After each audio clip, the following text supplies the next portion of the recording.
Aujourd'hui, je viens vous parler de l'obligation légale de débroussaillement. Déjà, est-ce que vous savez à quoi correspond le débroussaillement? Qu'est-ce que c'est? En fait, c'est très simple.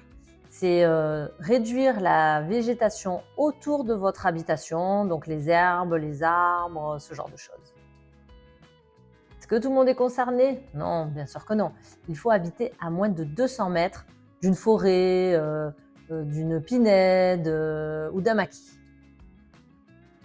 Quel est le but de ce débroussaillement? En fait, c'est de limiter, lors des incendies, la propagation des feux.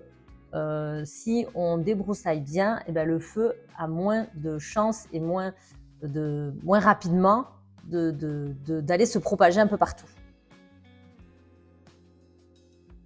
Pour savoir si on est concerné, c'est très facile. Vous allez sur le site de Géoportail, Géorisque. Vous avez toutes les informations et vous saurez si vous êtes concerné.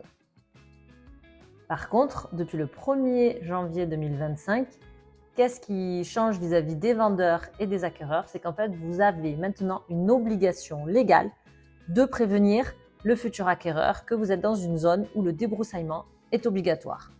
Voilà, il suffit qu'il soit averti pour que tout le monde soit dans les règles. Donc, qui doit débroussailler? Bien évidemment, le propriétaire. Dans certains cas, ça peut être le locataire, mais il faut que ce soit écrit dans son contrat, dans son bail. Et qu'est-ce qu'on risque si on ne débroussaille pas? Eh ben, on risque des amendes, déjà, premièrement.